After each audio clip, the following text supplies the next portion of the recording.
Jones, please lead All us right. in invocation. Father God, bless us tonight. The main thing is to work as a team and make decisions for the welfare of our county. And for the haters, we love them too, so we ask you for their blessing also. In Jesus' name I pray. Amen. Amen. Commissioner Howard. Oops. Pledge of allegiance. I pledge Allegiance to the flag of the United States of America and to the republic for which it stands, one nation, under God, indivisible, with liberty and justice for all.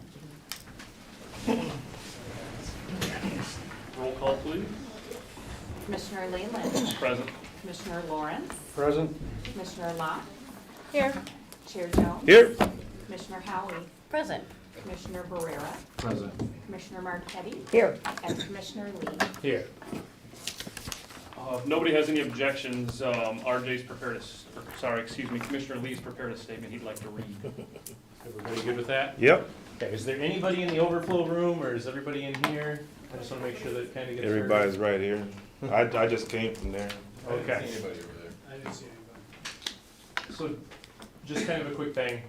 So everybody, hello everyone, I'm RJ, and I'm the one who did introduce that child protection ordinance to have it put on the agenda for discussion. After it was released and hearing from people within the community, I'm also the one who asked to have it removed. In the world we live in today, it seems like sexuality, pornography, and other adult content are being pushed on our children more and more. Now please listen to the end, okay? Hear me out. My intention for bringing this forward was to try and create a discussion on a topic that many families have told me they're concerned about. What I wanted to ask is, what can we do to provide comfort to these families and protect the innocence of our children just a little longer? All this without infringing on anyone's rights. As far as the ordinance that was introduced, it was clearly not the right way to go. It was brought forward because of my lack of experience, which I can't toad on that for very long, and passion. Because the lack of experience, because even though I read and thought I understood the proposal, I clearly should have asked more people to be involved in this, including the other elected officials. As well as my passion or drive to do something quickly because of how much I cared about the concerns brought forward by these families. Lessons for me have been learned, I promise you. I will not only make sure that I include more people in future actions, but I'll also be patient and willing to take the time that is needed to get it right the first time. I do want to make it known that it was never my intention to have a book banning or to punish the many good librarians that I've come to know recently. I've definitely conversated with many good librarians. Lastly, we all know that even though it was removed, that it was originally there. It was an action that I did. Please do not blame my fellow board members. Even though they might have had a small idea of my intentions, they didn't know the full extent of it because we were going to introduce it at the cow. The cow is simply for discussion.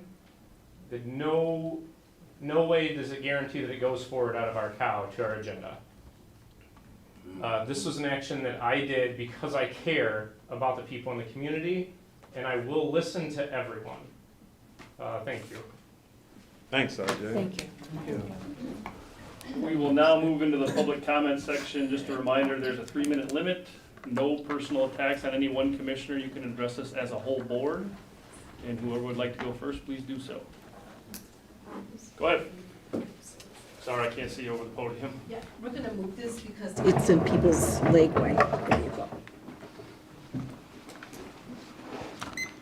My name is Toy True, and I'm a retired RN with an MBA and a resident of this county. My purpose here this afternoon is to speak directly to you commissioners regarding your duties and responsibilities to the voters. I have reviewed your job description as posted on the website. It's clear that your duties and responsibilities are fiduciary and pertain to the collection, oversight, and expenditures of our county's taxes and other income. Basically, we voted for you to oversee and to manage the budget. Included in your job description is a clause that says adopt other ordinances as provided by law. Last month, I attended your public meeting, and I heard as many interpretations of the Second Amendment as there were speakers. So I went back to the Second Amendment to read it, and you only have to read the first 3 words to understand that it requires regulations. Last I checked, we are a country of laws and regulations determined by the majority of the voting public. We, the people, elect officials whose specific job it is to help us determine our laws. Nowhere in your job description is a duty to decide law or discards laws that are not in keeping with your political views. This week, much of our state has been focused on the child protection ordinance that the board had placed on its agenda. Notably, the MLA, the ACLU, and the state's AG office became involved. The Supreme Court has already ruled on such an ordinance in Texas and demanded that the books be placed back on the shelves, thus upholding a very other important amendment to us, the First Amendment. I'm here to remind you to stay in your lane, remind you that you hold only the powers given to you by the voters of this county. Your seats are not life appointments, and for the remainder of your terms, we will hold you accountable. We, the people, have the right to organize and recall you, to bring suits against you if you infringe on our rights as determined by the laws of this state and our country. Keep in mind that lawsuits are an important tool that all of us have to settle dispute. You can be legally responsible as a government, a county government, an arm of such government, a commission, or individually. Thank you. Next person, go ahead.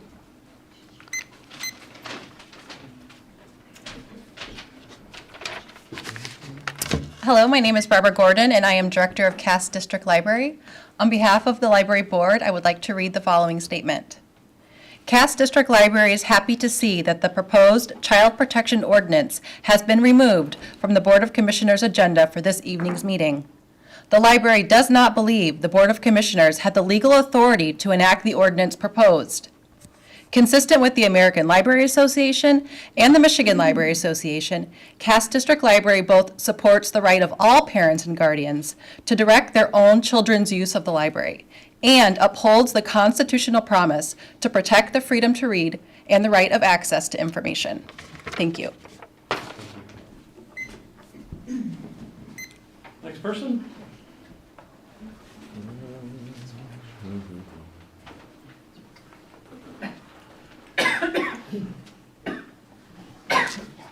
Good evening. My name is Naomi Ludman, and I live in Dowagiac. I wish to speak this evening in support of the National Popular Vote contract. Right now, in many states, including Michigan, we have a winner-takes-all system. Whoever wins the most votes in the presidential election gets all of Michigan's electors. Under this system, the candidate with the most popular votes in the country might not win. In fact, this has happened 5 times. A second problem with the state-by-state, winner-take-all system is that a small number of battleground states can determine who becomes president. This leads to a third problem. These purple battleground states, Michigan is one of them, get special attention from campaigns and incumbent presidents. A large number of remaining states become just spectators. Candidates do not visit these states, which means that residents in these states do not have the on-the-ground opportunities, such as rallies, forums, town halls, where candidates can interact with the audience, or with voters, I should say. Presidential campaigns actually ignore 70% of American voters. Battleground states get special favors, that is, money, from the federal government even between presidential elections. In addition, voters in these states are ignored are not as likely to engage in the voting process. A vibrant democracy should seek to engage all citizens in the voting process. The National Popular Vote contract does not require a change to the Constitution. The Constitution already gives the states the power to assign their electors. The National Popular Vote law awards all of the state's electoral votes to the candidate who wins the popular vote in the entire nation. This avoids the winner-take-all system that Michigan and other states use to select their electors. It means that presidential candidates will need to pay attention to all states across the country and not just battleground states. And it means that the candidate who wins the popular vote across the country wins the election. This is how our other elections work. State elections, municipal elections, school board elections, one person, one vote.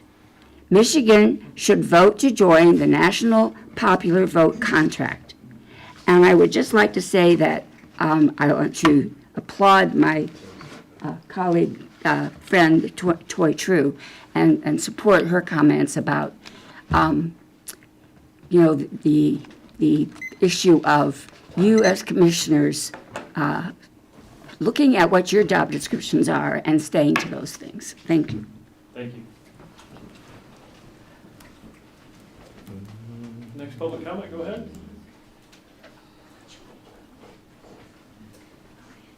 This is another night. I did not plan on speaking, just like at Edwardsburg School Board meetings. My name is Lynn Shines.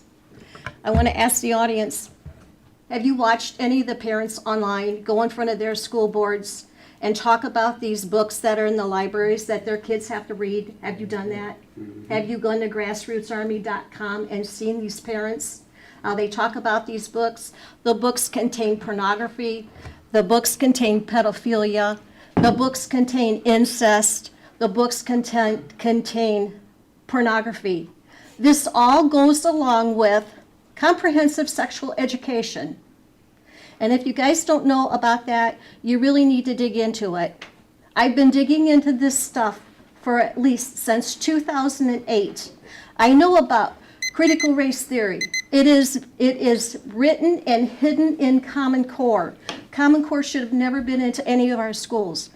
DEI, diversity, equity, and inclusion. This is in our classrooms too. And when you ask the teachers, oh no, we're not teaching it, but yes they are. It's embedded in Common Core, plus the posters they have on the walls when you go in these rooms.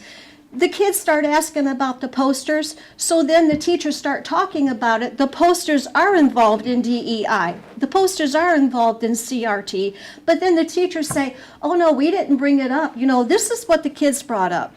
But I've seen too many parents online stand there in front of these school boards in tears to where their daughters have had to get up and stand in front of everybody, in front of their classmates, and they've had to read passages out of these books.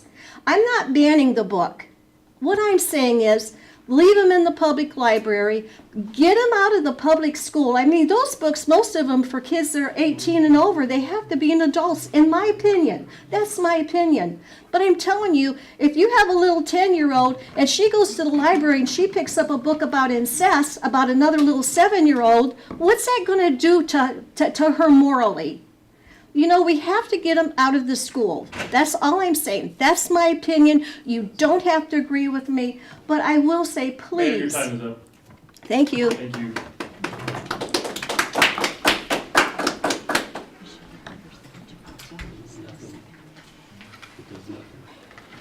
Hello, my name is Carrie Lee, and I am the CCIEA president. And as a mother of 5, 4 children still minors, I do agree that inappropriate content is deplorable to be distributed among children. Even more so than that, I really uphold our constitutional rights. And so I do want to thank you for removing the Child Protection Ordinance, as there were conflicting laws and a lot of other things. But I commend you for your accountability and your vulnerability that it took for you to open up to everybody publicly. So thank you. Thank you. Thank you. Next person, go ahead.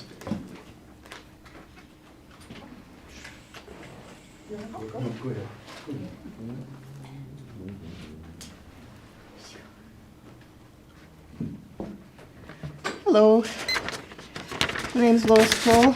I live in Castroni, Wayne Township.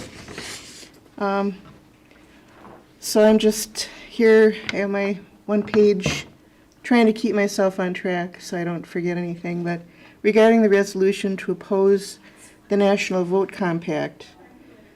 So the framers created the Electoral College as a compromise to deal with population differences. The 3/5 compromise gave states with more slaves than voters an equal say in governance. Otherwise, those states wouldn't have ratified the Constitution. It was never a perfect solution and is now archaic. 48 states and Washington, D.C. award their electoral votes on winner-take-all basis. So it is technically possible for a candidate to win the presidency with around 23% of the national popular vote. Doesn't seem right to me. The National Popular Vote Bill has already been enacted by 16 jurisdictions. High-ranking Republicans like Chuck Perricone support it. He said, "It creates a rare opportunity in Michigan for Republicans, Democrats, progressives, conservatives, right and left, to come together in support of a simple but fundamental principle. The presidential candidate who receives the most votes should win." Randy Richardville even refuted the Michigan Freedom Fund's objection that coastal elites will control Michigan elections by saying it's a simple fact that 82% of Americans don't live in New York and California. Kim Metzger writes, "It does not abolish the Electoral College. It does not change or impact any other federal, state, or local election law, and does not require extra steps, new machinery or apparatuses, or increased funding to be implemented." Since 1944, that's been a long time, Gallup polls show 65% of the population supports this idea, and referendums to repeal this pact have all failed. The Supreme Court has rejected arguments that similar compacts would impair the rights of non-member states. This legislation is supported by Americans who want to strengthen democracy. Thank you. Thank you. Next person, feel free. Go ahead.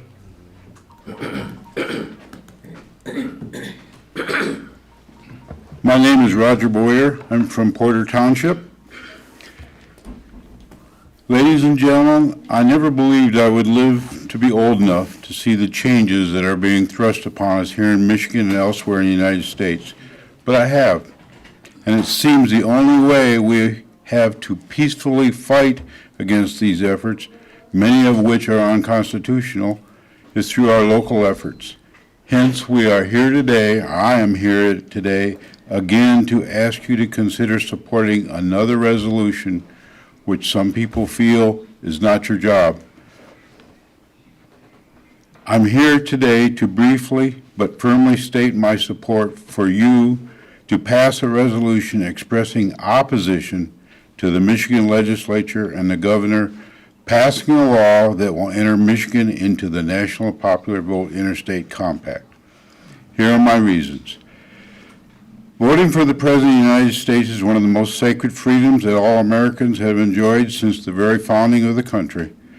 Article 2, Section 1 of the Constitution of the United States established that what has become known as the Electoral College on March 4th, 1789. The Electoral College is the constitutional method by which the President is elected. Each state of the U.S. has a set number of electoral votes based on the number of congressional seats plus their 2 Senate seats. The winner-take-all method, based on the popular vote cast for voters, has continuously been the method by which the Michigan electoral votes have been designated since the very first Michigan election for president was eligible to vote in, and that was in 1836.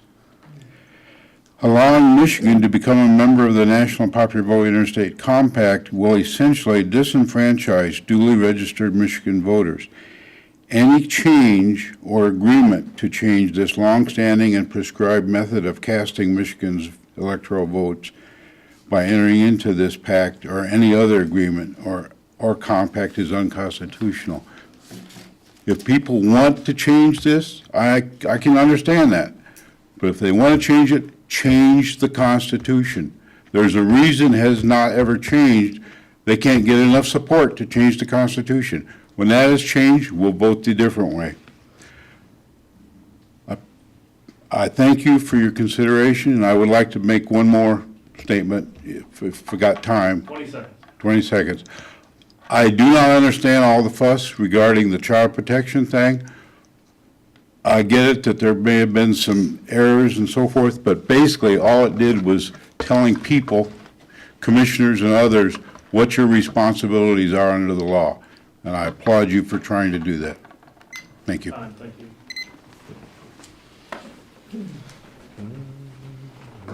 Next person, go ahead. Any more for public comment? Floor is now closed for public comment. Do we have any additions or deletions to the agenda? Yes.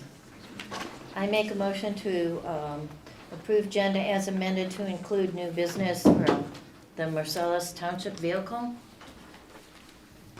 Got a motion, is there support? Second. Got a bunch of that. Any discussion? All in favor? Aye. Motion carries. All right, number 7, approval of the agenda. Commissioner Lee.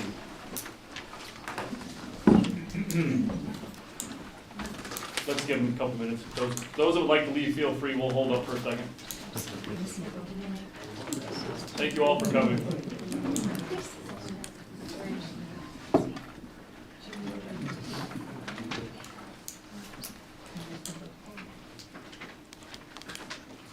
Go ahead. I move to approve the agenda as amended. I second that. There's a motion with support. Any discussion? All those in favor? Aye. Motion carries. Number 8 is a presentation from our treasurer, Hope Anderson.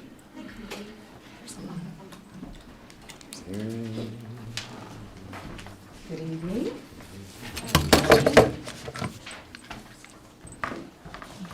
We've got a presentation as soon as he gets it up.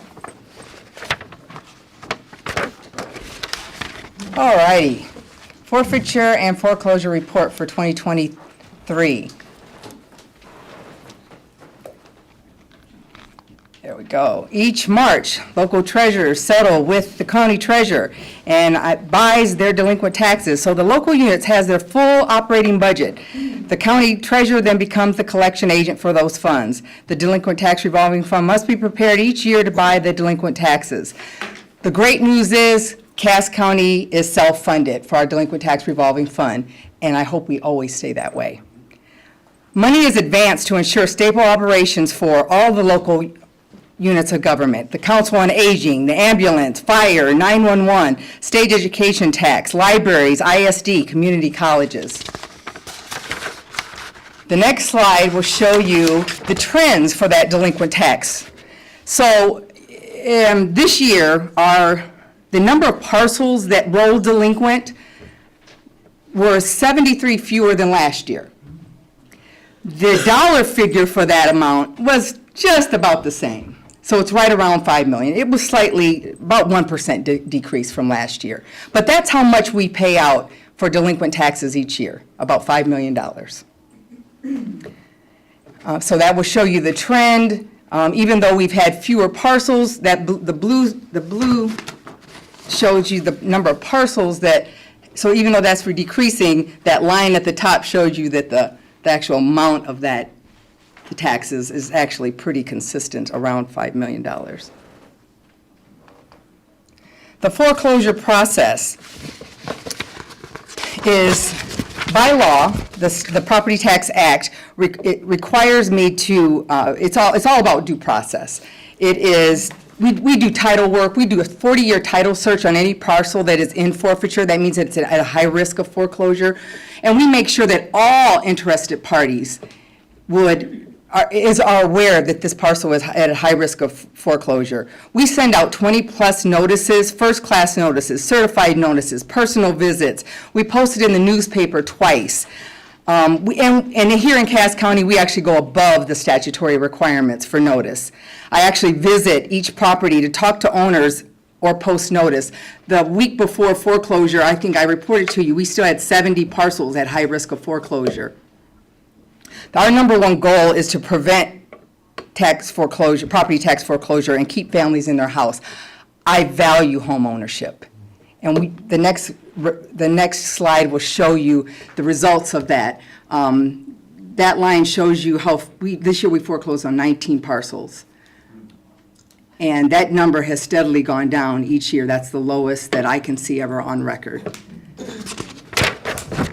Some of the contributing factors to that, besides the hard work that the Treasurer's Office does, and I'm not ashamed to say it, we do work hard to help people.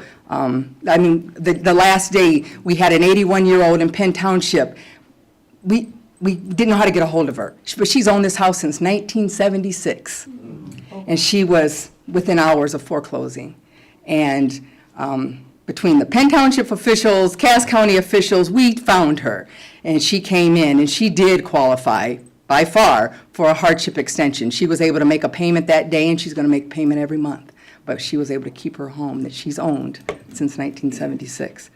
Some of the other contributing factors to that reduced number is the MyHalf program. The state of Michigan does have that Michigan Homeowners Assistance Fund. Since March of last year, delinquent property taxes in Cass County, the amount that they've paid is about $400,000. And the number of homeowners that's helped is about 75, 76 homeowners.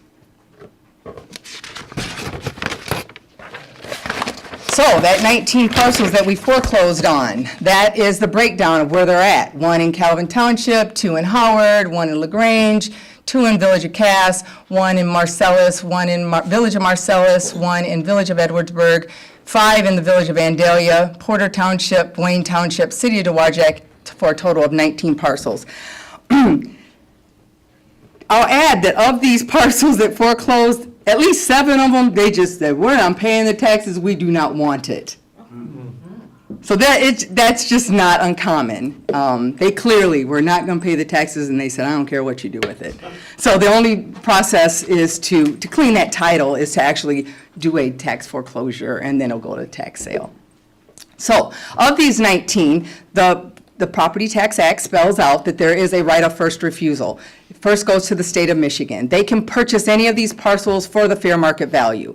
Then it goes to the city, village, and township. I have provided this list to each of the affected city, villages, and townships for them to let me know if they would be interested in their first right of refusal. Then it goes to the county, and then to the County Land Bank Authority. The cost to all those entities, it depends if the former owner does a claim for the proceeds. If there is a claim on the proceeds, then those entities will have to pay the fair market value. If there is no claim by July 1st, then they can pay the minimum bid. Does anybody have any questions about how that process worked? That is a change in the state law from 2.5 years ago. I do have maps that will show you where these parcels are. So I'll just leave them for the commissioners to take a look at. At your next Board of Commissioners meeting, I would like you to make a motion to either purchase or to not purchase any of these parcels at first right of refusal. I'm usually asked, are there any that I would recommend or see that they could be of benefit to the county? And the answer is no. Right. Not in this list of 19. I could add that the Cass County Land Bank is interested in acquiring a couple of them, and we'll present on that later. And because we can use the state land bank blight elimination funds to acquire and remediate and then get it back on the tax roll. So that's our goal, is to get these parcels that can be put back on the tax roll, to get them put back on. Yes, sir? So you said that you do not recommend for those. So will that be reflected in our next meeting to state that for official opinion of the county treasurer, this is her official opinion, so we don't mess that up? We can definitely have that in there. Usually it's a motion that I says, know last year it got a little. Yeah, it got Yes. weird, yeah, Yes. because we don't want to go against the opinion of the professional. I mean, if there was, so if the county, and only reason I say that is if the county had a park, one of our county parks, and our foreclosed on a parcel right next to the park, I'd say, buy that, buy that minimum. You could have, combine it, it's a good, but I just don't see any opportunities there, but feel free to look at the maps yourself. Maybe there's something else that you guys are thinking that I'm not aware of, so feel free to look through the list. Yeah, you and I can work to make sure that the motion is. Yeah. set up and Yeah. right, Thanks, brother. avoid those problems. Yeah. Any other questions? No, thank you. You're welcome. You guys mind if Jerry asks a question of our treasurer? Go ahead, Mr. McKibben. Well, what do you recommend the townships, how should the townships handle this? Well, it's the same thing that I sent you an email this week so you will take it to your next board meeting and say, how many do you have in the village? You have one unbuildable parcel. I don't know if you know where it's at, but I double checked with the assessor this week, and it's unbuildable because it's wet and marshy, but it is on M62. It's a very visible piece. So, you would take it to your board and you guys would discuss. Is it something, you'd vote on it, and then you send me a letter that says, we do not want this parcel. I mean, you don't want to exercise your right of first refusal, let's just say that. Because if I don't sell it in the first auction, and we take it to a second auction, we still don't sell it at the second auction, you're going to get another letter from me that says, it's yours now, Jerry. Unless you write me a letter that says you don't want it, and then we'll give it to the Cass County Land Bank to figure out what to do with it. That's the, in a nutshell, how the process works. Just out of curiosity, I don't know when this changed, but I think at one point for local units in particular, I think there was a requirement of Public use purpose, or something, mhm. public purpose. That's right. Now, that does not exist anymore. That is right? correct. That is correct. It doesn't exist for any of those entities that you saw up there. Any of them could buy it and flip it. They could buy it in, yes. There is no, but let me add, there is a risk right now because of Raffaelli. That's kind of what I was. There is a risk. Any entity that does exercise that right of first refusal, I'm going to tell them, you are risking if the laws allow that former owner to still come back in the future and say, you didn't let this go to tax sale, so I wasn't able to get my full excess proceeds, you could get sued. That risk isn't going to be on me. It's going to be on that entity who purchased it for the minimum bid. So, in some cases, we've had the local entities decide, I don't want any part of it. I'll just wait till after the tax sale, we'll see how, and they can also bid on it at the tax sale. Sure. So, even though the law allows right of first refusal, I would consult a lawyer before you actually do it. Make sure you understand your risks. That's what I thought the answer would be, just to put it out there. Good information. Any other questions? Thank you. Number 9, moving into committee reports. Do we have any chairpersons of standing committees that'd like to give any reports? You want to do it now, or would you wait till district reports? No, I'll wait. Okay, moving on to number 10. Starting with myself, the only update I have is we had a strategic work group meeting with Plaza Corp. It was last Thursday, Matt? Yep. Still waiting on the state SHPO, the State Historical Preservation Office, to finish their historical site review in order to finalize the paperwork to ship back over to the USDA department lady in Grand Rapids, for her to be able to send us a check for $1.5 million, and then construction can start. So that's been our holdup. As far as we can see, is going to continue to be our holdup, but realistically, we should know something. We were supposed to know something this week, so I would imagine it's going to get bumped to next week. So that's all I have. So Commissioner Lawrence? Well, I was quite surprised last week when the city manager gave me a call and he said, I'd like to sit down and talk with you. And he and I sat down and we had a wonderful meeting together. And I think some of what we're on the right page. And now we are going to set up monthly meetings so he and I can sit down and meet monthly, and I can bring to him what's going on in the county and he can bring to me what's going on in the city, and we can kind of communicate back and forth. So, and also, I was really surprised when when the phone call I got was from Bobby Joe Hartline, because she's the lady that I worked with out at Contact a long time. So really amazed, and I'm looking forward to seeing her again as well. So. Any questions for him? All right, Commissioner Locke? No. Okay. Commissioner Jones? The health department, we had a health department meeting, and one thing that came out of there was we had a mild winter, you know, and ticks, mosquitoes and all that, and I was like, yeah, whatever. I went on one of the code enforcement blight elimination program things, and y'all almost needed a new chair at the board because a tick crawled across my hand, about rolled my truck. I'm afraid of ticks because I don't want to get Lyme disease again, you know. So spray your people down when you're out and about. Then I was in the Southwestern Michigan Community Action Agency meeting, and there's a bunch of CBDG monies that Van Buren and Cass County have. They've used it, and we're using it, but we still have some more that we've got to spend before June. Yeah, so I approved as chair of this board, the other board, I signed just 4 of them, so we've got more money there left to spend for till June, so that's all I got. Any questions for him? Commissioner Howie? Just a reminder that the Snack Shack on the beach here in Cassopolis is looking for 10, 16-year-olds that pays $12.50 an hour to work the summer. So if anybody knows anything about that. And I did attend the Farm Bureau meeting too, where farmers were talking about the bees disappearing. And they were saying, you know, it's probably like some of the pesticides and things like that, and they talked about how to get the bees to come back, and one of the farmers had said, plant sunflowers. So I'm gonna be planting sunflowers, and they did bring up something about the product 7, which I do use, but now it's gonna be going to the hazardous waste on the 26th, because it's bad for the environment and bad for us. And it kills the bees, they said, too. Yeah, so if you've got 7, take it to hazardous waste. So. Thanks, I forgot about that. Yeah. And I was gonna bring some tick stuff. I have little cards to identify what the ticks are and, you know, Can how I, to can safely. I add a little something in for you on that?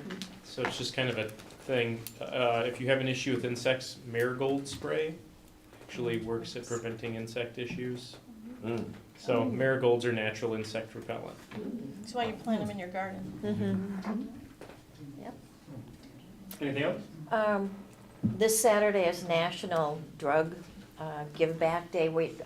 There's gonna be several different sites, and I didn't bring the information, but if you look on the website, if you have any prescription drugs, there's certain sites that you can go ahead and bring them in to drop them off, but my understanding is that the Antwerp, Edwardsburg, I guess, police department, and maybe the sheriff's, I don't know, correct me if I'm wrong, also has an ongoing permanent drop box, or they call them red boxes, for prescription drugs, so.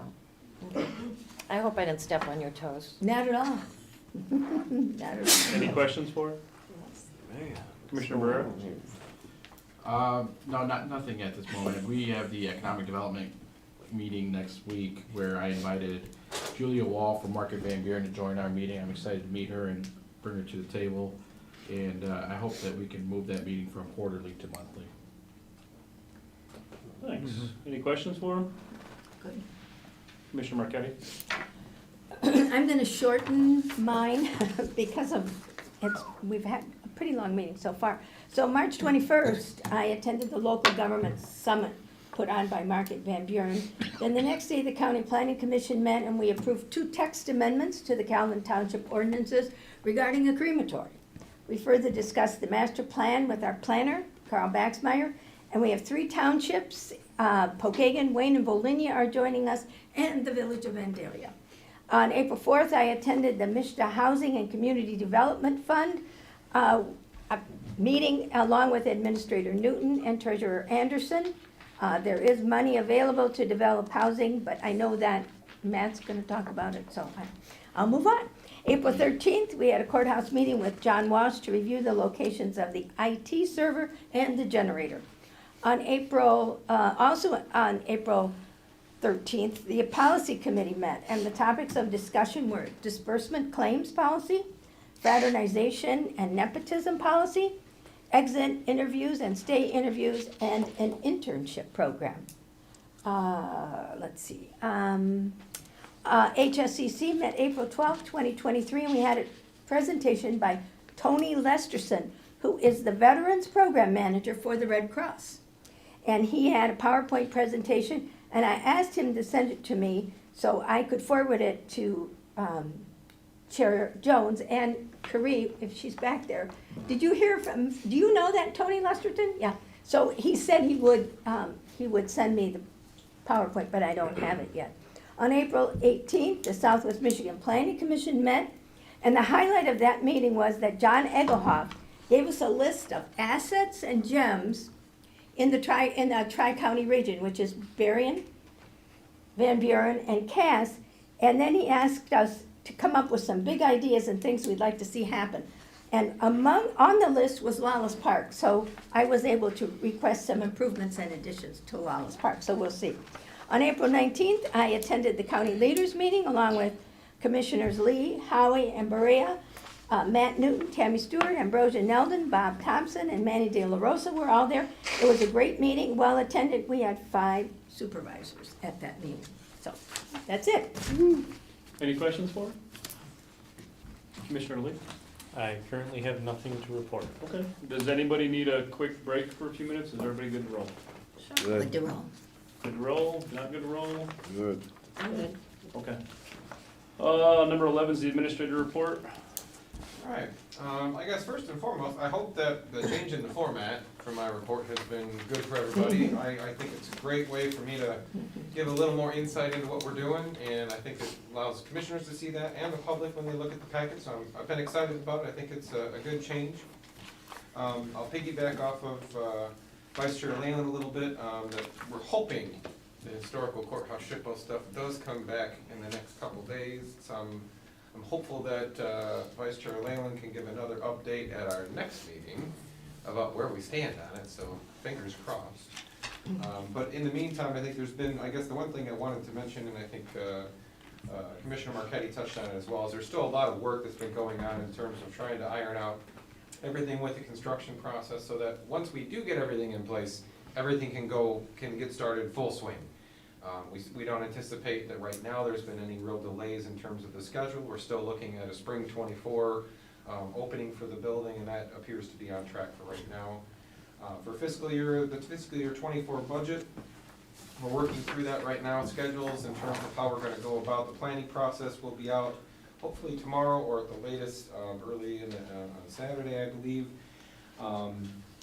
Obviously, with this process, we've been learning throughout the last year and trying to figure out ways that we can improve. I think the overall amount of time that we have for each department to work through revenues, expenditures, things like that doesn't change, but we're starting a little earlier than last year, and we're anticipating a little longer time frame between kind of an initial draft budget and then more discussion on it later to allow more time for the elected offices and department heads and administration to have conversations, the board to have conversations. So I really think it's going to be a good process and an improvement over what we've seen in the past. As Commissioner Marchetti mentioned, we did attend the state housing plan. One of the things that I think Cass County and a lot of the more rural counties in that region pushed for was that we really need to see a difference in how housing is approached across the region. That you lump 7 counties together, and you can't say, well, here's a one-size-fits-all sort of solution.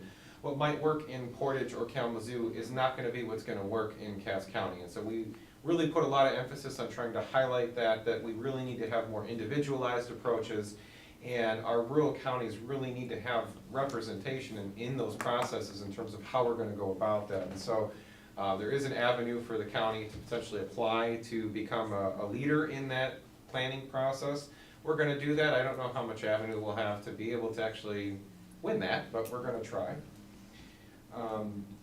And I guess I'll touch on the only other thing I'll touch on, I think you mentioned this, Chair Jones, but Emergency repair loans, we've been talking about that a lot. We talked about it at our county leaders meeting last night, and just to touch on that again, this year we had $97,000 in community development block grant funding that is exclusively earmarked for the emergency repair loan program. It allows for low to moderate income individuals that need home repairs to be able to have an avenue to do those things if they can't pay for them themselves. Income requirements are as established by HUD. I think it's 80% of adjusted median income for the county. The way that it works is it's up to $2,500 could be granted out. So if it's a more minor repair that you need, it's something essential, but it doesn't cost as much. You don't have to pay that back at all. If it's a little bit higher repair or more costly repair, say roofs, HVAC systems, things like that, there are options for that as well. It actually is a zero interest loan. It goes on as a lien to the property and doesn't have to be paid back until such time the property is sold or otherwise is conveyed. So there's no payments that are required. It would just stay attached to that until you sell the property. I think right now, based on what we have, there's probably still about $80,000 left, and we have until the end of June to allocate it. So if anybody knows anyone that needs any repairs at their homes, our application for that is available right on the website. You can fill it out, it's fillable right there, or we do have a PDF you could print and fill that out by hand as well. So hopefully we can get some more interest in that and utilize the funds. If we don't use them, they go back to the state and eventually back to the federal government. So we'd like to keep that money here in Cass County if we can. And that's all I've got, unless anybody has any questions. Yeah, regarding your report, I'd like to touch on the website redesign. Yes. So is that something that we're hiring an outside crew, or how does that work?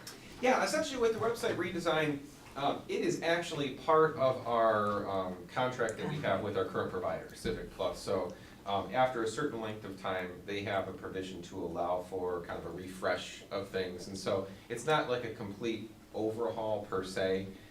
It's more about kind of looking at the overall structure of the website and saying, is this still serving its purpose?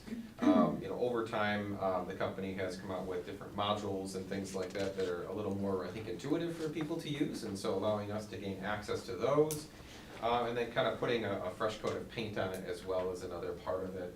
Our color scheme generally, I think we're looking at, we identified some fun color schemes that are a little different than just kind of the red. I think that's not necessarily the most appealing. We looked at some of our courthouse planning processes and a few other things to try to find something that's a little more visual appealing. And then, like I said, I think we're taking a good look at the overall hierarchy of it and finding it, that with the idea being, what are our visitors to the website looking to find? And how easy is it for them to actually find that? And trying to incorporate that into the overall planning process to say, let's make sure that that information is front and center. And also try to reduce the number of menus. I see in a lot of government websites, you go to the menu and there's a list of like 3,000 things that pop up, and it's like, how do I find what I'm looking for? So trying to take that into account and say, how do we reduce that, but make it simpler for folks to find what they need, but still have all the information there that people need to find as well. So yeah, it's part of our current contract essentially. Okay, so when did this process begin on looking to see how we can make the improved website more user-friendly? What was that again, sorry? When did this process begin? It's an ongoing process, but this current redesign started back in December. Yeah. And it's expected to be completed We're thinking early fall? Yeah, September, October conservatively. I mean, it may be earlier. We're working with our partners at Civics Plus in terms of there's I think an art design person and a few other different people that are involved in kind of planning it out. I mean, there's a bit of a templated sort of interface with a lot of those providers, but we have some options on things we can customize. So it's kind of working through that and figuring out what do we want to customize, how do we want to set things up. And as far as functionality goes, if there's something that you'd like to see happen, we can do that now before the actual redesign happens. So if you have any suggestions, just reach out to me. Yeah, I think we probably can offer some suggestions on how to improve it. Absolutely, yeah, send those our way. We'd be happy to hear them. Very good. Could you touch on quick the thing with the townships that you had mentioned last night? Matt, you want to take it? Yeah, I can. So we kind of offered this up yesterday, and we would, for all of our townships, I think increasingly in today's world, more and more people have smart devices or laptops or tablets, and the websites of government organizations are a lot of times how people are finding things. It's how we're filling out forms, it's how we're finding things that we're looking for. And so we've noticed that in a lot of cases, our local units of government don't always have a lot of resources to be able to devote to that, whether that's, you know, a person that's able to provide those sorts of updates, or even funding to provide, you know, the cost of hosting those sites and things like that. So a lot of times, we find that township sites or even, you know, village sites, certainly in some cases, you know, are rather dated. They don't have kind of a modern feel to it. Maybe they don't format on my tablet and my phone the same way they might on a computer. Maybe my monitor's too wide and it doesn't work quite right or things. So there's things like that that more modern websites can address. I know some townships out there started to explore that, and so our thinking was to kind of leverage our communications and marketing department and our existing website services to be able to work with our townships to offer something where we could actually build a website for them and help in terms of trying to manage content for them, posting ordinances, minutes, things like that, you know, and serving as kind of intermediary to make sure that they're able to reach their constituents, but maybe not have to deal with, well, how do we deal with this? How do we manage it? You know, to have, you know, some resources that they could, you know, utilize at the county level to be able to help facilitate some of that. So I know we had one township who expressed some interest in it so far, and we're hoping to get that word out a little wider and see if anybody else might be interested too. I'm gonna cut you off. Okay. And move on. Respective time. That's fine. No offense, but anybody has any further questions, get with Matt or Ambrosia, please. Sure. Moving on, number 12, Finance Director. The finance report is in the packet. I know you guys just heard the audit presentation. We're moving directly from audit into budgeting time, so we'll be getting that information as Matt out very soon. We completed about 50% of the fiscal year so far, so looking at the numbers makes it pretty Yeah. easy to kind of see where we're at. Yeah. We're about 45% with expenditures. Yeah, looks good. A lot of people, I've actually had 2 people ask about the revenues. It's not uncommon for our revenues to look low. A lot of our grants are on a reimbursement level, so a lot of them are quarterly, so money kind of lags as well as taxes are brought in closer to the end of the fiscal year. Any questions? All right, thank you. Moving on. Veterans Report, please.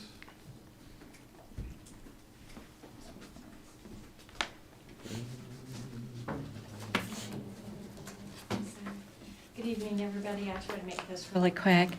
For the month of March, contacts with veterans, I had 248, which, I mean, that's very manageable. It was a lot of phone calls, a lot of doing applications, getting them sent, replying to emails, things like that. And from the month of February to March, we actually kind of went into the negative. Instead of having an increase, we had a couple people move down south, one moved out west. Of course, for some reason, they want to take their money with them, so it leaves our county. And then unfortunately, we did have a few veterans pass away, so their benefits stop at the VA. Soldiers Relief in the month of March, they approved for a furnace for an individual who had gone without a furnace for quite a while. And actually, somebody from another county was friends with them and finally got a hold of us and said, is there anything you can do? Furnace is being put in as we speak. So that'll get wrapped up. The Trust Fund Board, I sent an application to Lansing. A veteran came in and he applied for 7 different things. So I completed the application, sent it to Lansing. Out of the 7, they only approved 3, and they were the emergent needs. Franger Gas, AEP in the trash. Our dental program is working really well. I've already sent them the contracts for 2024. I received one back from Cass Dental. I'm waiting on the other. Transportation is running amazing. Actually, the director is out driving when they do not have a person to fill all the rides. Excuse me. I have completed the grant for 2024. For this next year, we're awarded $81,323. So we got a little bit more this year. A couple counties did their millages, and once they did that, they decided they were not going to work with MVAA anymore in the grant because they had enough money to complete everything that they wanted to do. So that's amazing. That's how we got a little more money. Next week, the office is closed. I will be at training, just so everybody's aware. One of my 2 trainings I do per year. I will check my voicemails and emails in case there's an emergency on there and try to handle it from there. Does anybody have any question? Oh, one other thing, sorry, I apologize. May 25th, we're having the VA out of Battle Creek is coming down. The VFW here in Cass is allowing me to use it for free. They have not done this program ever in Cass. They are bringing a group of people with them, all their computers. They are going to give talks regarding the PACT Act, state and federal laws, property taxes, because people need to understand that not everybody is property tax exemption. You cannot have property tax exemption in 2 counties. And there is nothing that, if they come in and complain to me, there's nothing I can do about it. It has to go to the assessor. There's nothing Hope's office and her people can do. It's all based off the assessor. Unfortunately, there is this new law hanging out there now, and we have a lot of people complaining about it. Unfortunately, I can't do anything about that till law is changed. If somebody moves from another state into our county, or into another state, let's just do it that way, and buys a new home, and the veteran's name was never on the new home because he passed away, that property tax exemption is being taken away. So until that gets fixed, there's just nothing I can do about it. And the assessors can't even, so. But, so the VA's coming down here. I found out they'd never been in Cass before to do this. And I contacted them, asked them if they would come down. They are more excited to come down. Anybody can come to this. If a veteran's in another county and they want to come up, let them come up. If they're in another state, since we border Indiana, they're more than welcome to show up that day, if you know of anybody. Is there any questions? Go ahead. Yes, ma'am. How can we help you get this out? Our Facebook page? Yep, it's in your door. Okay. I put it on the Veterans Facebook page. Okay. I sent it out to the Village of Cass, Village of Vandalia, Marcellus, yesterday through emails to try to get it out. Sent to the college too. Yeah. I'm sorry, what'd you say? SMC. Oh, okay, yep, Write a press release too, Corinne, if it helps. okay, Yeah. The newspaper. yeah. Yeah. Any other questions? Thank Nope. you. Thank you. Have a good night. Do we have any county partners present? I don't believe we do. Next section is elected officials, but we're gonna change it up, let Monica go first. Whoa. You're so kind. Whoa. Okay. That worked perfectly for me, didn't it? Whoever would like to speak can go next, feel free.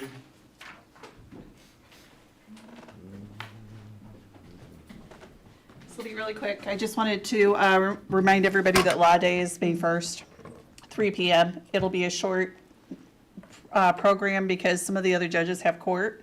But the Chief Justice from the Michigan Supreme Court is speaking, and we're also giving our Liberty Bell Award from the Cass County Bar Association to Marie Anderson, who works in the prosecutor's office. Nice. So even if you can pop over, we'd love it. I think there'll be some refreshments. Somebody from the bar's here, so maybe she can fill in on that. But we hope that it'll be only a half-hour-long program. So I know everybody's really busy, but it's just a great time to recognize Marie. And it wasn't until recently I learned she's also the Easter Bunny out at Lawless Park. So she does a lot of things in our community. So Bless her heart. I mean, she's really kind. So Yeah. if we can support her, It's it's at May 1st? May 1st. It's a Monday, and it's at 3 o'clock. And like I said, hopefully it'll only be a half hour. But even if you can only pop in for 5 minutes, please do. I think there'll be some refreshments. Thank you. Thank you. Sheriff, treasurer? Both good? Okay. Okay. I'll be Jeff? at new business. Okay. Easy enough. Do we have any unfinished business? Doesn't look like it's highlighted in the agenda, but does anybody have anything? Okay, moving on to new business. With appointments, I'm gonna go ahead and turn this one over to the Appointments Committee Chair for them to introduce these, whoever that is. I think that's me. All right, is Alexis here? I think so. No. Well, we, during that board, Alexis, she works for the Village of Cass, She works for Emily. for Emily LeGros. So she was very well qualified, and she has a drive for it, so we recommended that to come before the board. And Douglas Delich, he wanted to be on the Economic Development Corps. And I don't remember his credentials right offhand, but he was very well qualified also. He served as an advisor to Yes, state senators. that's it. Yeah, and then Jesse Valdez, he wanted to go to the Veterans Trust Fund. I went to Afghanistan with that guy, so, you know, I once you do 9 months in the combat zone with somebody, you get to know him really, really well. So we recommended him also. And then Clint Roach, he's on the board with me and Joyce at the Woodlands, and he's also on their executive board, so this is just a reappointment. And then Richard Palmisano, same thing, it's just a reappointment. And as the board, we didn't have any objections to that, so I figured it'd be good to go, so. All right, open the floor for discussion if anybody would like to talk about any of it. All well, moving to the next agenda. Okay, moving on to item B. Commissioner Lee, take it away. So it's item B is a resolution expressing opposition to the Michigan entering the national popular vote and interstate compact. You know, it was discussed a little bit. I had quite a few members from which I represent that discussed this with me. And in the end, it should be known that we are a nation of states, that we do represent ourselves as a state. Even though we do go together, our state has a right to represent itself. And therefore, should have the right to our national popular vote, to our state popular vote being where our electoral college votes go to. I don't know if anybody else has any other Discussion or questions? Everybody's fine with moving it to the agenda? Yep. All right, moving on. C, the CCIA LOU for Juneteenth observance for the general and court units. Matt? Yeah, I can talk a little bit. So, Would either of you like to speak on it? If you want to say anything, Please, feel free, but- come up. Both of you can come up. It's fine with us. Yeah, so last fall, obviously last June, the state Supreme Court then recognized Juneteenth as a state court holiday. It was a bit abrupt, to put it mildly, I guess, and so it created some challenges with us in terms of trying to be able to figure out how we would approach that. After finding a solution, the idea was that for this next year, we needed to resolve this in some way and plan in advance. So when we looked at the holiday schedule for 2023, Juneteenth was approved as an official county holiday. However, with the CCIEA court and general units, those contracts did not contain that language because those were negotiated prior to when Juneteenth was recognized as a holiday. So in order to reconcile that, the attached LOUs add Juneteenth under Article 13 Holidays, Section 1. And that would apply to both the court units under CCIEA as well as the general units. Go ahead, Jessica. And it's just honoring what we said we would do, which was circle back to the union after we agreed as a county that we wanted to uniformly treat Juneteenth. So everything that Matt said, so. Questions? If there's any questions, though. Absolutely. Everybody's fine with moving to the agenda? Yep. All right. Thank you. Sheriff, would you like to talk about letter D, sorry? Is everybody okay with taking a quick recess after the sheriff is done? Yeah. Yeah. I'm going to filibuster. Well, just so you know, I'm not gonna be rude, but I'm gonna walk out. No, this will take 2 seconds, but Marcellus Schools applied for a school resource officer grant and was awarded that by the state. And they've asked us to try to provide that school resource officer. So this is a contract for that purpose, and we would try to have somebody in that position by August 1st of this year. And it's our goal to fulfill that agreement. Pretty straightforward, but it's, they pay 66% of the officer's salary, deputy's salary, then during the summer months when they're not in the schools, we pick up the other 33%, or 67-33. Is that the right math? 67-33. 67-33. Oh, I do have a question. Go ahead. Okay, do you have somebody in mind? We are working on that. We're putting out to find out if any deputies are interested in it first. And we do have some that are interested, but then we'll go through that process. Okay. And they have to have some certain training? They will have to go through that training. We have one deputy who has had some of that training, and unfortunately, she might not be available to take that position because she might not be here in August, so. And it has to start on August 1st. Yep. Are we gonna be backfilling that position if we're utilizing this officer at the school? We could, but right now I got 5 vacant positions, so we're backfilling everywhere. So, the good news is we have 2 deputies that are in the academy are going to graduate in a couple weeks, in May 11th, and so we'll have 2 more people out working, and they'll go through the FTO process. That'll help out with this process. Any other questions, discussion? Thank you. Thank you. Everyone's good with moving that to the agenda? Yep. Yes. Okay, we're gonna take is 5 minutes long enough? Yep. Yes, Just 5-minute recess? yes. You want me to smack the gavel? No, if it's unanimous, you don't have to vote on it. Sorry, I really gotta use the restroom.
That's too many. I'll get it right by the time the year's over. We're really lucky. Yeah. We're really lucky that we have you. Where's Sam at? To the restroom. Can we start without him? All right, item number F is the Historical Commission bylaws. Matt, you got anything on this you'd like to add? We got E. You got me, Mr. Oh, the drain first. It was yeah. scratched out on my paper, I'm sorry. Somebody played a trick on me.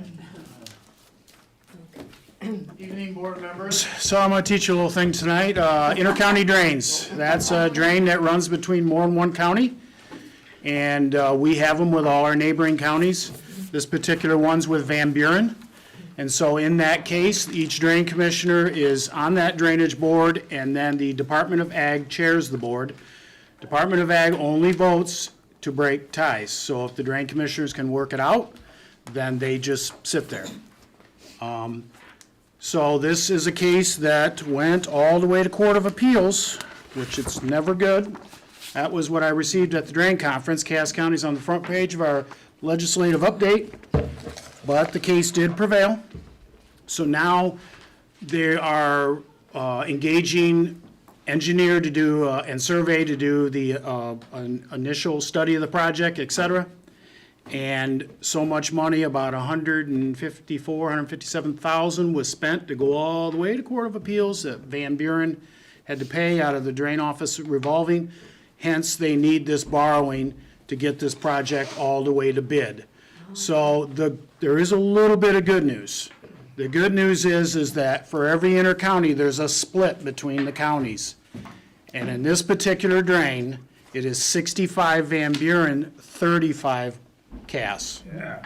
So, and I researched it. This drain was initiated in 1918, and the apportionment was actually, Cass was up 42%, but then Van Buren must have added an extension or something, and the apportionment was changed. It's by acres of land draining. So anyway, Drainage Board met this morning. I talked with Joe Parman, Drain Commissioner. It's already been approved by their Committee of the Whole, so it will be going to their next meeting. If you read through this, it states that Van Buren has to approve this. If Van Buren doesn't approve this, there's going to be nothing for us to approve. That's the first hurdle. So what you would be approving is full faith and credit of our 35% of the 595 that they're borrowing. It's got a 2-year cap on it. If we somehow could not get this project off the ground within 2 years, then we would have to huddle up. So I was talking to the chair right before the meeting. With banking going through a little bit of flux right now, I think this is something they'd love to get anything but the kitchen sink to guarantee these things. But I think the risk is fairly manageable to Cass County, and my recommendation would be move this along to the full board. Now take questions. Okay, so you might not know the answer to this, but I'm gonna go, who's their bond counsel? Do you know who that is? Is that Baker Tilly or? who is No, that? it's Roger Sweat's Dickinson Wright, Oh, okay, and that was Van Buren's decision. okay. Because this is a project that resulted because of Bankston Lake in Porter Township, Van Buren County flooding. They're going to tie it into the drain. So they're in what I would call the lead position. This started under Bruce, my predecessor. I'm just coming in trying to mop it up. Second question. Fire away. You just sort of explained the scope of the project. Yes, quickly, scope of the project is they want to set a small structure at Bankston Lake, tie it into that existing county drain, so if the lake ever there's no legal on the lake, so Eagle will help determine this number, but they have a number in mind, about 899, then the lake would be able to run down the drain. In 2018, as of this morning, the lake's down now, but it was at like 907. It was not a good scenario. So, I don't know if nobody's here on our Board of Public Works except Roseanne. LASA is looking at a project up there. They were there today. Okay. I have been authorized by the board, since this is a little bit of a contentious case, I am the representative to Porter Township, Van Buren County, so that way I can kind of be the liaison on that. We are keeping LASA in the loop if there's anything, that we can partner up on. We're very early in the process. Okay, right, final question. Public isn't liable for any of the costs.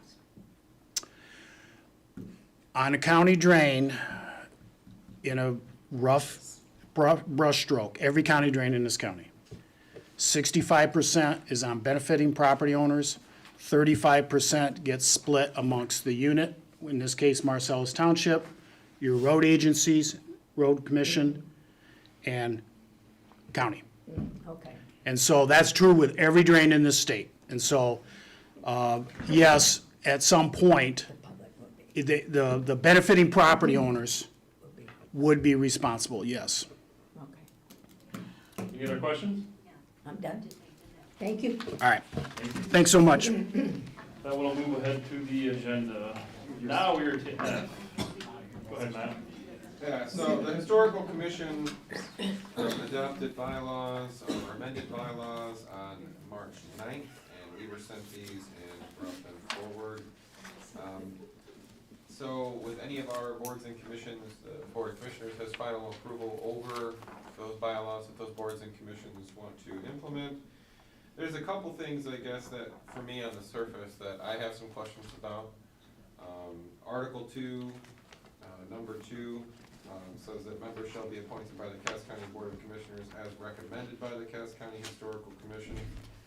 I don't know that I necessarily think that that is in the spirit of how we normally handle this with respect to other boards and commissions. I mean, not that, informally that boards and commissions can't offer recommendations to the appointments committee or the larger board of commissioners as a whole, but I don't know that specifying that In the bylaws. in particular in the bylaws is necessarily the right Can we make this course. simpler and send it back to our policy committee to have them review it before it comes back to us?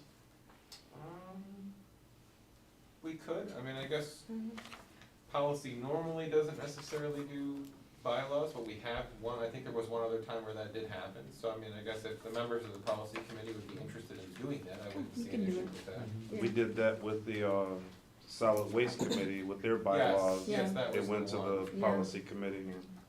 So to be fair across the board, do the All right, same we can thing. Is everybody fine with pushing that back to policy? Pushing it to the policy, okay. Or if policy's okay with it, it can go straight to the agenda? Yeah. Okay. We will put that on the agenda for the next policy committee. Item G is the resolution accepting and approving blight elimination grant. Yeah, we gotta do that. Yeah. Yeah. You want me to talk on it for a little bit? No. Oh, that one's, Is there any further discussion? that one's easy. Yeah, I mean, it's already been talked about before. Nobody This has is any discussion, that's gonna formally move ahead. accepting the Yeah. grant award. Yeah, that's Yes, good. yes, we want to do that. same for that, Yeah. And then, does anybody have any discussion points on item H? No. We know all the details for that as well. Yes. So that'll move ahead. And then we've got items I, resolutions of recognition. First one being recognized May 7th through the 13th as National Correctional Officers Week. The second item is recognized May 11th through the 17th as National Police Officers Memorial Week. Sheriff, do you have anything to add? I don't, other than we're looking at the 17th being a memorial at the sheriff's office for our fallen deputy Shane Britton. Just haven't finalized that with my chaplains, but that is the date we're looking at. Okay, thank you. Anybody have any further discussion? All right, those will get pushed through. J is contract with Howard Township for police services. Go ahead, Sheriff. This is an annual since 1998, I believe. We've been, have had a contract with Howard Township Police Services, and every year we renew that contract. There was a couple minor changes that we made to the contract this year, one being if a car is purchased, they are responsible for the full value of that car if they were to terminate the contract. And they are also responsible to maintain health benefits for an officer if they have to leave for short-term disability or workman's comp. Those weren't in the contract before, but those are things that we did recognize, but we just solidified them by being in the contract. Also, in the part of this contract, they approved the budget for a new squad car for their police service, so they would pay that over 4 years. I think that's it. Any questions for the sheriff? Discussion? I have one quick question. So according to the agenda today, you've got hopes of purchasing 2 more vehicles for 2 separate township contracts? Correct. Okay. Has the county attorney seen the contract with Howard and approved it? They originally did it. Our current attorneys have not seen it. This contract was done before. So it's just an amendment to do the squad cars? Yes. Okay. Yes. That's all I had. Okay. Thank you. So I want to move to the agenda. Last item is I'm sorry, we've got 2 more. Yeah, we got Item two K is Board of Commissioners Workshop, unless you guys want to move L ahead of K. Anybody have a preference? No. I don't care. So let's go ahead and do L before we do K, Marcellus Township Patrol Vehicle. You should have stayed up there. Well, thank you for letting me get this on the agenda on such short notice. Thank you for putting that motion on. Tuesday night, the Marcellus Township Board met, and I had reported to them that the car that we're currently using, a 2017 Ford Taurus, is not running well. So we were originally on track to replace that next year, and they decided they would like to replace it this year. So they amended their budget for this year, which would include $13,500 to be paid for the first year of that contract, and then for the following 3 years. The budget numbers are not to exceed amount because the parts and things that we're gonna put in the vehicle are, that's kind of the maximum possible amount, so, I was hoping we could fit that, if we could find some money for that out of the motor pool fund and such, so, but that's basically it. Let's check with board members to see if anybody's got questions, and then we'll go to you. Any board members have any questions or comments? Go ahead, Matt. Okay. Jen, were you wanting to say something? Okay, after Matt, go Yeah, ahead. just, and maybe I'm touching on what you were talking about, but, just to confirm with both of these, we looked at the motor pool fund, and motor pool fund has, essentially when anybody purchases a vehicle, it's a kind of a lease from the motor pool fund, so the departments actually pay back the motor pool fund over time. So when we got both of these requests, we looked and said, what is the balance that we have in the motor pool fund right now? We didn't have, the cash balance to cover both of them there. So as both of these, there's budget adjustments proposed to cover the full cost of that.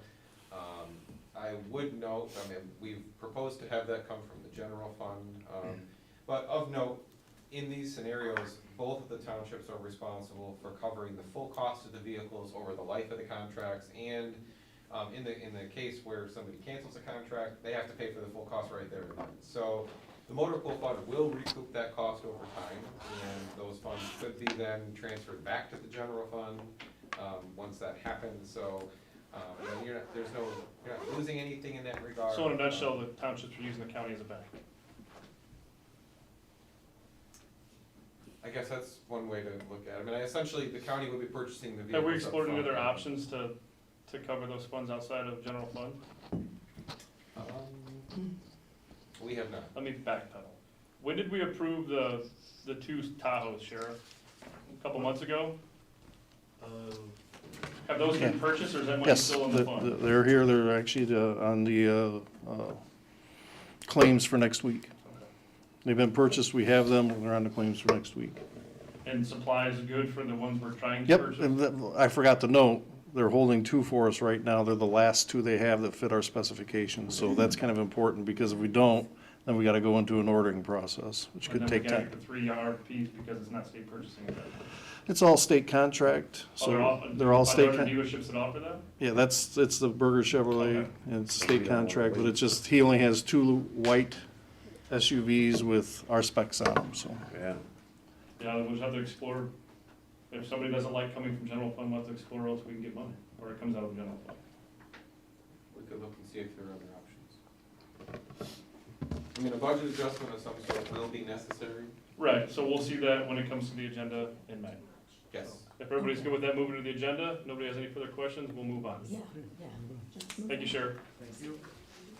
All right, the last item will be, I don't know, but I've got way too many papers. Commissioner Workshop. Yeah, Board of Commissioners Workshop. That's my idea that I sent out to everybody because we have 5 new commissioners, and it's been a blur, hasn't it? For the new commissioners, it's been a blur. Me, Matt, Ryan, and Roseanne, but I was in their shoes 2 years ago, and I'm, oh my God. So I think we need more training on procedures, policies, time, and we've got a few kinks to work out, you know, emails, phone calls, returning texts and stuff like that for us to work better as a team. And I think we need to work that out in a commissioner workshop without all the fluff and the pomp and circumstance of, and do it right here with some coffee and donuts or something, not all that other drama, you know, because that's too much. And no other presentations other than county business and county commissioners for us to get to work. You know, no other outside agencies with their stuff, you know, just us. I think I beat that enough. Further discussion? And so we'll just get a timeline for that. So I guess, Matt, if we'll just send out, if it goes to the next thing, we'll just set a time that's convenient for the board, because that's what the purpose is, and then we'll make it I happen. think that could be it. For the next Finalize meeting it. agenda, we will have a date and time. Already have a date and Select- time, yeah, To be approved for the next thing. yeah, Works for me. Is this gonna be an all-day thing? as long as it takes, Oh, well, we can discuss that right now. right now and get that figured Yeah. out amongst the group. We can do, we could start later afternoon and do an evening. We could do a Saturday morning, we could do a Friday night, we could do a Monday night. It depends on how much we wanna discuss and how long we wanna be there. Will be pertinent to when we wanna do it. And I've got 5 topics off the top of my head that I'd like to put out there that we ain't gonna talk about now, but that would be in there, so it would be at least an hour, hour and a half for what I suggest. You know, lessons learned from when I was a new commissioner, so, We should probably hash out now when we wanna do it, what are we gonna aim for a date and a time period. Be good. Not a specific date, but a day of the week and a time period of day. I suggest that we start midday and then just carry through that way. Those who do work don't have to take the entire day. the whole off day work. off, yeah, But I do wanna make sure that we allocate the appropriate amount of time for this. yeah. Yeah, I request if it's fairly soon, that it's a weekend. It's just very busy for me with This farming. is planting season, yeah. During the week? Yeah, You would yeah, we during the week prefer a is very- weekend? Would We anybody prefer have any weekend. opposition to a Sunday evening? I don't do anything Sundays. Okay, so is Saturday better for you? I could do Saturday. Yeah, That wouldn't be too opposing to work schedule? No, Saturday's fine. Okay. Anybody else got anything? Now's your time to speak up and be Saturday heard. morning, Saturday Yeah. morning. I work Saturday mornings. Oh, okay. Sorry. Saturday afternoon. We're so close. I know. Animal, planting an animal, I love to eat, so don't mess with our farmers. I would be opposed to an evening starting at 5 or whenever everybody could get here after work and run until 10 if we had to. I mean, it's not ideal, but it's not giving up a weekend. Is that not too good for you with current times of work? Me? Yeah. No, at that point, like, generally Saturdays, I'll work till noon and then go on from there. And so, I mean, if it gets really bad, then, I'll be there till like 1, 2, 3, but I would say more than likely, even if you did it earlier than that on a Saturday, I'd be fine. No, I'm saying if we did a weekday at 5, after the end of most work days. I probably could make that work. But you got your kids, man. Yeah. Saturday afternoon at 2:00. My biggest scheduling thing that I'm gonna hold reservations is when I have my children. I'm not gonna be here, so. Yeah, midday Saturday would be the most ideal. Okay, so start like noon, 1 o'clock. Mhm. 1 o'clock. That would be convenient for you. And then have it open-ended to where when we're done, we're done. Because if you have a timeline, people, they either want to talk too much or you're trying to hurry. So if there's no timeline, maybe open-ended or give us enough time, and then when it's over, it's over. You know, I think that'd be good too. So I would say there's no further discussion, Jeremiah, myself, and Matt can work together, to push out some dates to see if we can get something figured out. As long as it's not on the 13th, because that's Lincoln Day dinner. Oh, and I'm a guest speaker there. Yeah, so I've got a now- wedding that day too, so yeah, I'm not the speaking there. 13th, Matt. We just throw out a few options and then just. Yeah, I we can think do like a that's a quick good poll, idea. yeah. Some options. Entertain Give us a ones few during the week. options. And we can't make no decisions today. Because I got church on Saturdays usually, so I never, so, yeah. Church is good. Well, I would say we would try to have something called for by the chair by the time the next agenda comes out. Yeah. That'd be good. Matt'll send out some feelers to everybody. I'll work to coordinate, I'll help you. All right, if there's nothing else on that, moving on to number 18, board member comments and/or announcements. I just have one comment, and that is Commissioner Leyland, Commissioner Long, and I are going to the Michigan Association of Counties Legislative Conference, and we will be back in time to work at the tire drop-off, and Yeah, that's- any help we could get, I would appreciate, because I can only carry about 200 tires, and then I'm done. Matt was checking on a couple of student volunteers from the high school, potentially 2 to 3, and then I've checked with the probation center on potential 2 of 3, depending on what time we get back from the conference, if I got time to make it back to 3 or to get them picked up. We can secure some volunteers from the school, let's see. So we can take any help we can Connected, get. so we're waiting to see if we get anybody. Yeah, I got a couple comments. So, first off, I just want to thank RJ for the announcement that he made at the beginning of the meeting. I understand where he came from, and as a young parent myself, I do appreciate the efforts that you were putting forth, and I understand where you were coming from on this, and this is something that does impact my family as well, so thank you for doing that. We'll just chalk that up as a learning curve. So the other thing, though, is according to our agenda, we go from committee reports to district reports, and this is where I failed to give a district report, so I apologize for that. So real quick, just want to update you guys on something with Milton Township. They recently approved new weather signs to be placed in locations 4 and 6 for the total cost of $59,500.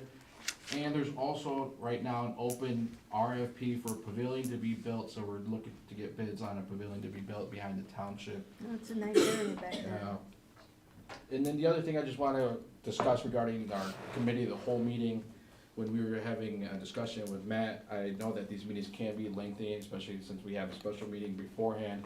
I want to make sure that everyone gets the opportunity to speak and that we're not rushed on to the next bullet point, considering that we are only meeting once a month and we're here as a group, and this is, for me, is a challenge to be able to address the entire group and not be able to, not violate any open meetings act, so just want to make sure that we're taking our time and discussing things. Because when you cut Matt off, because I remember our previous administrator, I'd be like this to him. Yeah, I mean, I wasn't trying to be rude, I was just No, that's fine. gonna But- pass it over to the person that knows the knowledge of it. And with that, that was it bled to everybody else, so everybody else was scared and wanted to hurry up and rush through it. The purpose of this board and this cow meeting is to take our time, sweat more now, so we bleed less, at the regular meeting. So we have to take our time, and don't infect everybody else with that sense of urgency, because I ain't in no hurry. And if you are in a hurry, we are in the wrong business, because we got business to do, and we've got people here that are hanging out that, this is important. So we have to take our time and do the right thing, so Jeremiah Jones don't end up on the Washington Post again. Sheriff, I've got one quick question. I was contacted by a resident of Silver Creek that was asking questions of the newly installed camera on Indian Lake Road. I'm sorry. The newly installed camera on Indian Lake Road. Let me report on that if you wouldn't mind. Yeah. Go ahead, because he was highly upset, and I said, please get a hold of the sheriff. Well, hang on, let's let the sheriff talk, please. She's filed some complaints as well, but, so those are the flock cameras, and we have 10 of them throughout the county. And since we installed them just approximately a month ago, we've now had 3 successful hits and arrests. From 2 from incidents that we had suspect vehicles, and then we used the flock camera to track those suspect vehicles to identify their license plate. And in one case, it was a subject who was taking gas out of a car that was for sale and trying to take the catalytic converter off of it, and the homeowner got a picture of the truck but didn't get the license plate. And then we tracked that car through the flock system and then identified the person. 3 hours later, he was arrested. Another time, another case we had was in Edwardsburg where some storage sheds were being broken into and identified a black Ford pickup. Once again, did not have a license plate. It did go past the flock camera where we got the license plate information, identified the suspect, and Edwardsburg is pursuing that subject. And then the other case was a stolen car out of Elkhart. It was a stolen license plate and a stolen car, and it was identified in Dowagiac, and one of my deputies intercepted that car and arrested the individual in it. So this is the reason we have them. It gives us an extra set of eyes out there to be able to track things. That's all it does. It doesn't track speed. It doesn't do anything else. We're not keeping that data to follow anything. It alerts us if it's stolen, and then if we're looking for a suspect vehicle, it gives us that opportunity to be able to possibly identify that So it vehicle. only tells you if it's stolen, or it tells you a response to a question you're asking it? Correct. No big brother? It's not. It's. Have we had any damage to any of them yet? You know, first week we had the one, I think I got a suspect back here too. Pokagon Highway and Wilbur Hill Road was shot within the first week it was up. It was what? It was shot. And there's a process to replace that and And everything. that costs us money if those. $300, $300 to replace it. It's $2,500 a year to have it, and it's $300 So do we to have hidden replace it. cameras on the cameras? Exactly, exactly. We've talked about that, actually, so. Are they GPS, so if someone cuts it down and hauls it away, we can at least track it? There's things that can do that, yes. That's all I have. We don't want to give away our secrets. I figured it was a good time for some new commissioners to get some how-to with those. As far as the, tires and that, did you try getting a hold of any, 4-H groups? Thank you, Sheriff. I had not, but it's interesting. We should Because they do be, community service. we should be fairly sufficient if we get the 2 to 3 from the school, then the 2 to 3 adults from the probation center. Okay. We've got 3 trailers that will be sitting there ready to accept tires. Do you come pick them up? You ever stacked a tire in a van body trailer? No. Just say no and say, I never want to. No, you don't. I have Trust to work me. Wednesday when we get back, so, sorry. Anybody have anything else? I Thank you all move for we coming, and adjourn. I will entertain a move we motion. adjourn. I move we adjourn. Support. All in favor? Aye. Meeting adjourned.